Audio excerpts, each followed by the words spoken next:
What's up, WWE Champions Universe? This is Lee from Champions Chat, and this is our Back to Basics series.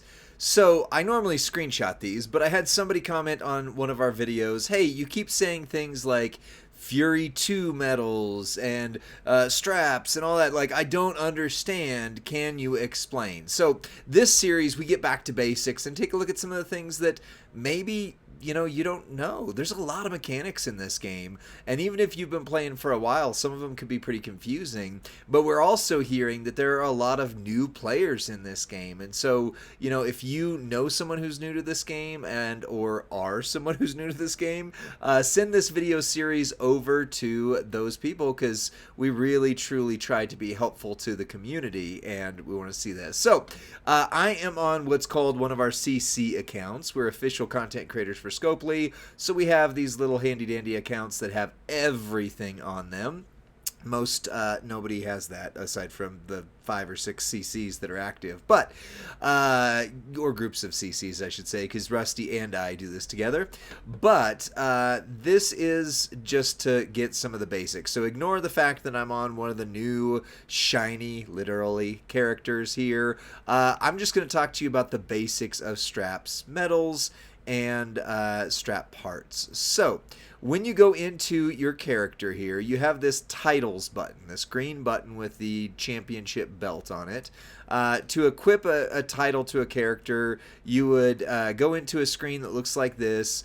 You find one that works for them, and the titles themselves are going to be broken down by class and era, but for older players, they are no longer, or returning players, I should say, they are no longer broken down by gender. So it used to be you had to have a male strap, female strap, etc. Now they're just that era and that class. So what do I mean by that? So Ron Simmons, for example, here is a Hall of Fame era striker. So that means you would have to specifically have a strap that works on Hall of Fame era strikers. Once you get one of those, you can equip it right into here, and there's going to be different things that they do. So this one, for example, is 100% gem damage. So you can see the green glowing up arrow that's kind of by his fist. That tells you the strap effect, which is 100% gem damage.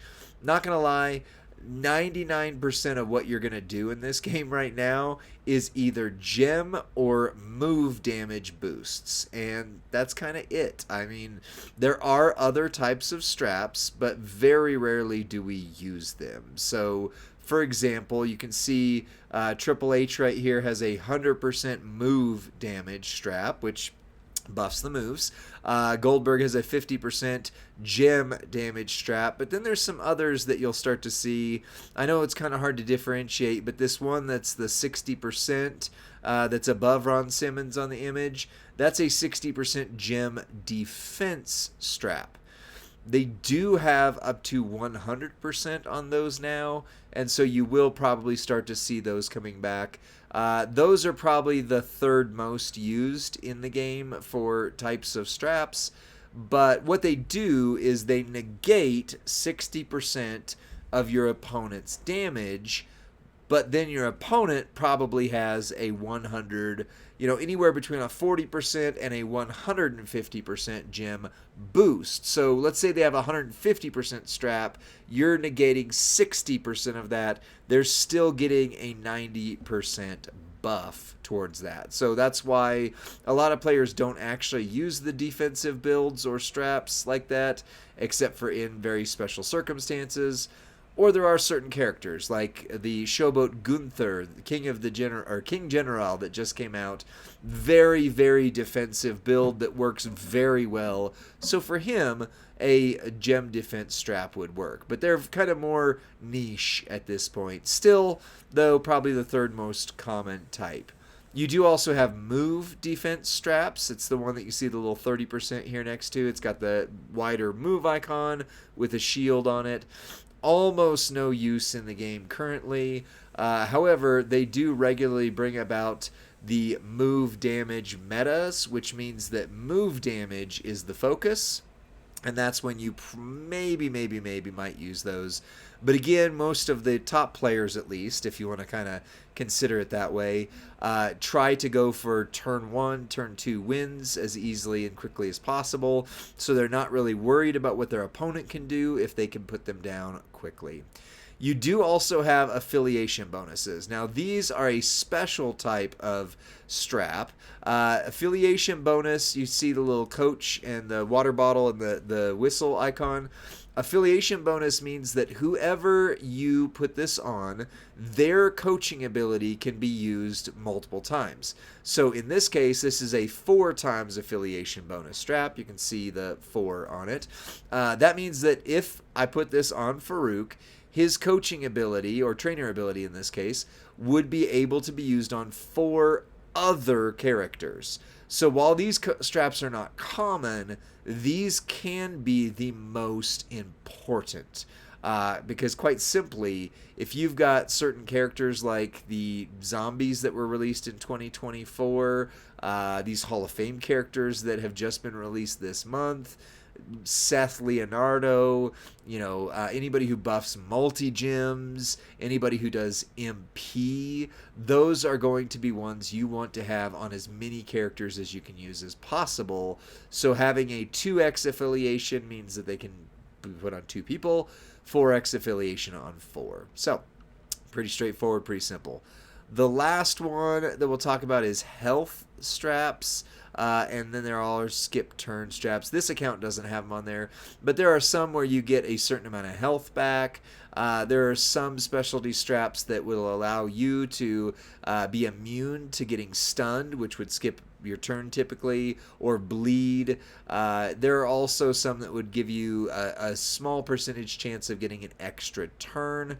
All of those are very situational. So the 3 you're going to focus on: gem damage number 1, move damage number 2, and then your defensive straps in certain situations. And if you get lucky enough to get an affiliation strap, just make sure you put it on a person that you want their trainer or coaching ability on as many people as possible. So that's your first bonus. That's the little green 100%. Now, these next 2 up arrows that say 40% are based on your medals. So that's what's in between the strap and these 40% numbers. These are your medals. There are 4 slots for medals on the belt. There is one that's your move defense, gem defense for your second slot, move damage, gem damage. So kind of lays it out this way. So these are super complicated. This is where you get into like crafting almost a little bit, although you can't mess with the substats, but you start talking about substats and things like this. So let's talk about the big stat first. So you can see I have Fury 2s on here. So Fury 2s, whenever you pair 2 of them together, you get a 40% additional boost to your gem damage. So because I have 2 sets of Fury 2s right now on this character, they are getting 2 stacks of 40% more damage. So if you look at it, with the strap bonus, we have 100%. With the Fury 2, we have 40%. With another Fury 2 set, we have 40%. So we've got 180% more all-color gem damage. That's a lot. That's good. That's what you usually will want. If it was a move damage strap, then I would put a different type on here, which are called takedown 2s. Why don't I have takedown 2s here? Hold on. Let me go to my in use tab. There we go. So takedown 2s do the same basic thing except for move damage. So if you pair 2 takedown 2s, you get 40% move damage boost, so you can easily and quickly get up to 180% move damage boost. There are Fury 1s and Takedown 1s.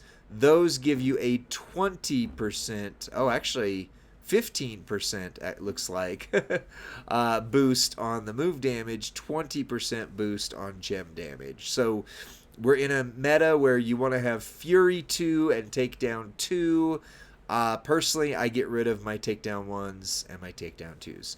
Then, just like the straps, we have armor, which is your gem defense.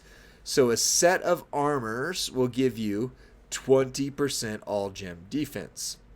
So if you have 4 armors on here, medals, you would have 40%, 20 plus 20, of the gem defense. So let's say you've got a 100% gem defense strap, which are pretty rare right now. Then you've got another 20% and another 20%. That means you're reducing your opponent's overall gem damage by 140%. Sounds amazing. Sounds like you can't lose. However, you have to factor in that your opponent will most likely have Fury 2s. So let's just say, or Fury 1s. So let's just say you have 140% negation, but they have 180% buff. That means that they are then still doing 40% more than their base damage. Because you have to realize they also have a base damage. So your base damage is this, and then you stack your Fury 2s, your strap, and your substats, and this is what your total damage will be. You're negating some of the extra damage. They still have their base damage and whatever's left over of the extra. So until Armor 2 comes out, these are not widely used.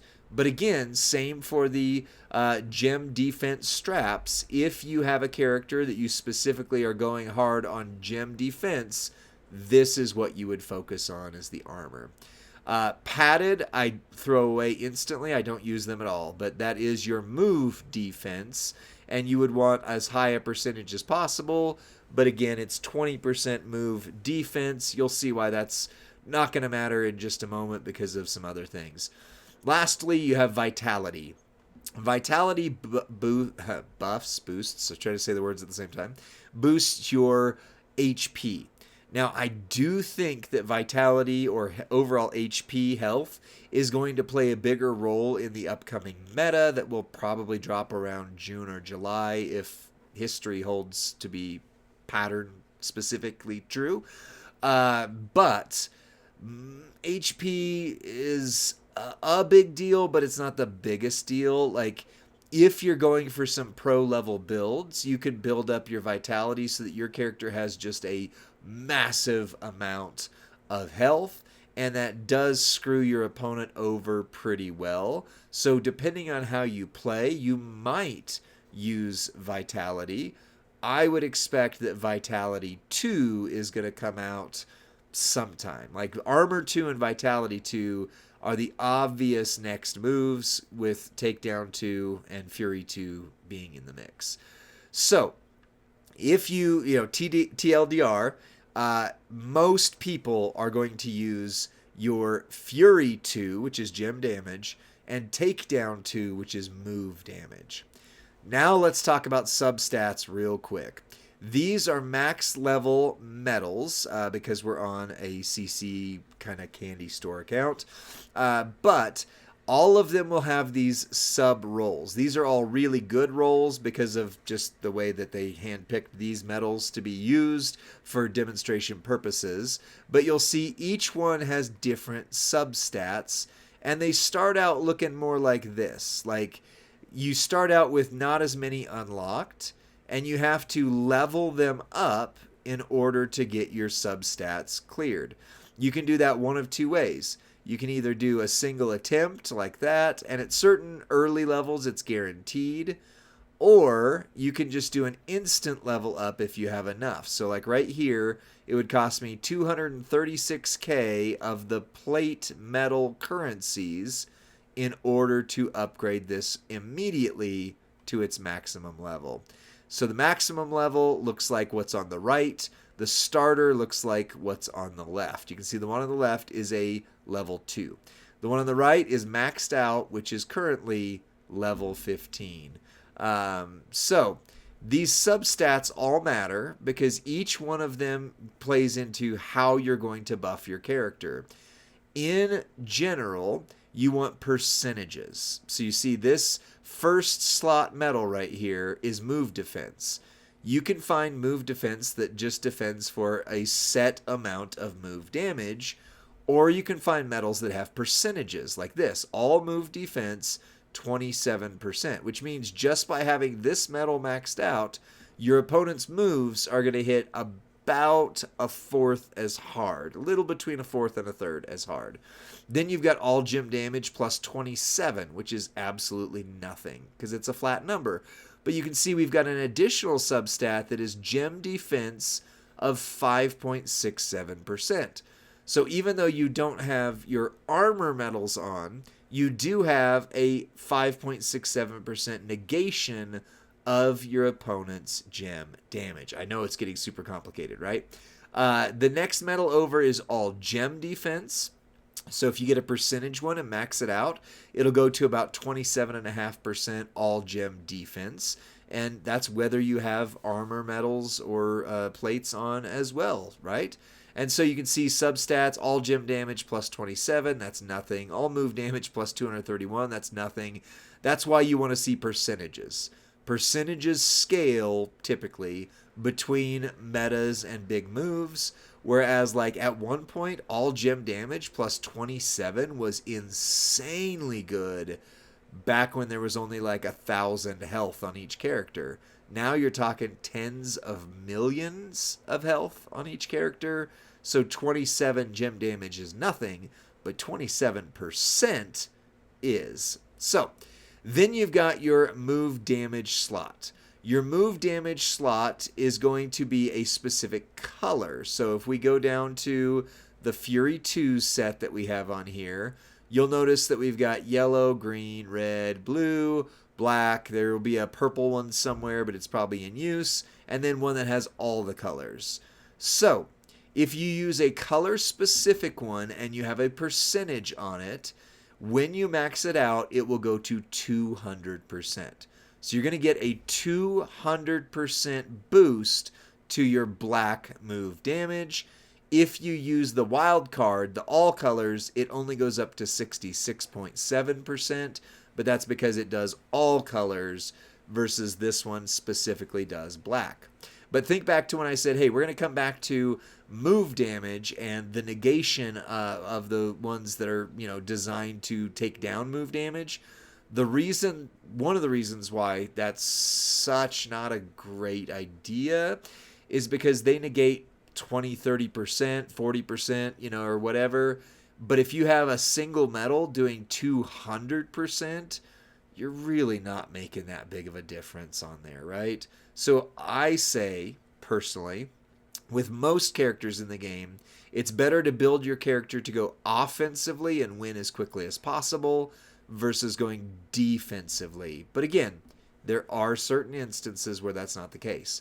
Shredder running triple green is definitely one that you could want to build out with your gem debuffs where you're protecting yourself, right? And so you would want to try to see all move defense, all gem defense, in these substats as much as possible. And then the last medal right here is probably the most important one for that specific purpose, is all gem damage. If you get a medal that has a percentage all gem damage, it will, if it's Fury 2, it will go up to 35%. So let's talk about the stack, right? So Ron Simmons, the character I've got on screen as the example, has a 100% gem damage strap. He has double Fury 2, which adds 40 and 40. So we're at 180% on our gem damage. Then we add this, which does another 35%. So you're talking 215% all gem damage buff, not counting any of these substats that might have all gem damage attached to them or a specific color gem damage attached to them or etc. So you can see your substats really, really, really start to build up. Keep in mind you do have currencies that control how you're able to do these. They're on this screen. The second one from your reading left to right where it says 9.39 million. By the way, Candy Store account, not my account. It has a lot of them. That's what allows you to then move around and upgrade these metal plates or metal slots, that is. They're just metals. So that's a lot, right? The last piece with these is your plates. This is another layer of customization where you really start getting into crafting. I'm not going to go through all these plates in this video because I've got another one that I'm working on where I'm going to go through and tell you about all of these plates and kind of rank them and where do they fit, what do you need them, blah, blah, blah. But there are 133 plates in the game as of this current moment. That's a lot of plates. They're divided between two slots. Your basic slot, which is the fist, and your ultimate slot, which is the star. Your basic slot is for plates that are typically a little more common, and they typically have less strong effects overall, or they're focused on MP.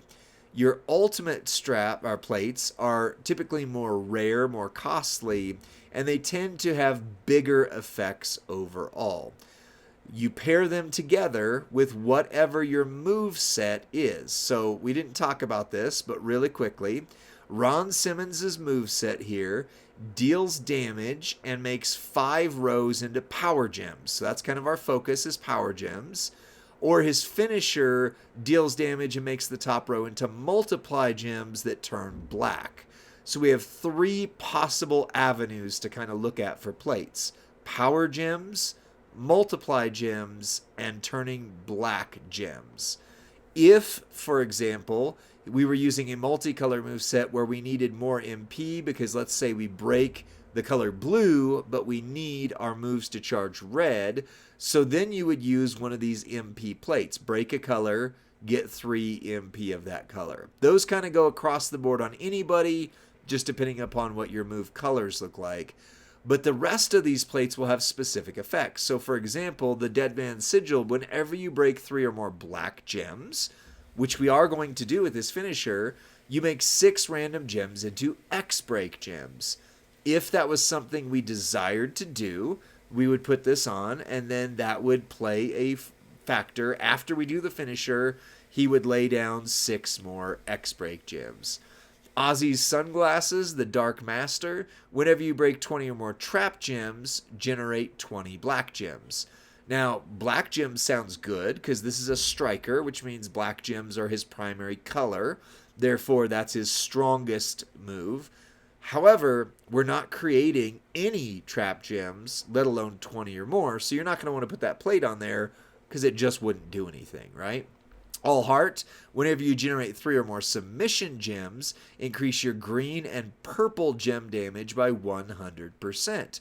That's awesome. Again, stack even more percentages. Remember how we were at 215? That would take us to 315% on green and purple gems. But this character is not using a sub in this moveset. He's not focused on green or purple gems. He's focused on power gems and black gems. So we're not going to use that, right? That's just not going to be a factor. So you have to start going through these plates and kind of reading through what do they do and how does that impact my overall roster, because specific plates are made for specific things, and we're just frankly not going to want to put plates on there like, this one makes 6 color turn gems, increases all your gem damage. We're not making color turn gems. You don't want to waste that because for free, you only get 1 plate move per month. It sucks. 1 plate move per month. If you are a part of a strap up pass, right here, you can see that you get 10 plate moves per month. But realistically, that's still way too little. And so when you are applying plates, you want to make sure they do the right effect on the right person, and you want to get it right, because if you don't, it is a literal pain in the butt to get that changed around. So what would I put on Ron Simmons here? Well, there's a couple different plates I might consider. For example, we are going to be creating power gems, and there is this plate right here. Whenever you break 6 or more black gems, that's what we're going to do with our finisher, make 5 random gems into power gems of strength 50,000. That's not a big number for the current meta, but it does add 6 times 50,000 more damage to every time you make a swipe or break a gem. So that might be a good thing for you. Keep in mind, this strength 50,000 does not get buffed by your trainers or other things. So it's not like that's going to go up depending upon what you have equipped. It is flat. That's what it does. But you can just go through your plates and see, what do I have and what do I need. I would recommend thinking about pairing plates. I wouldn't put this combination on Farouk here, on Ron Simmons, but this plate, for example, on other characters pairs extremely well with one of the Ninja Turtles plates. So the basic plate, Unbreakable Crown, whenever you break 7 or more yellow gems, generate 20 green gems. So break yellow, generate green. There are 2 plates in here that are kind of the mirror image of each other. Either one would work with that. So you see right here, you're going to have break green, get yellow. So you basically break yellow, get green, break the green, make yellow, and no, it does not keep chaining infinitely. That would be way too cool, but it doesn't work. So you can go through and basically go yellow, green, yellow, and you generate gems that break more and more of the board. Or you could pair them together like this, where you break 7 yellow, you make your 20 greens, and then this plate goes whenever you break 4 yellow, you make 10 green. So you basically have the same requirement, but then you add an additional 10 green gems that you're going to break. So those plates right there, either of these 2 plus the May plate, pair very well together. You've also got ones like the Piper Power that pair well with a specific color. You've got, there's just a lot of plates. There's a lot. Or you've got ones like this that whenever you use a certain color move, you increase your certain color gem damage. So again, you can stack all of that together and just keep getting. So how do we know, last thing, what we've done for our stats? Well, you'll see right under here, there's this thing that says strap stats. So this takes into account all of your plates, all of your medals, all of your straps. And right now I can see red gems are buffed 215%. Red moves are buffed 924. So the percentages are on top. That's what you want most of the time.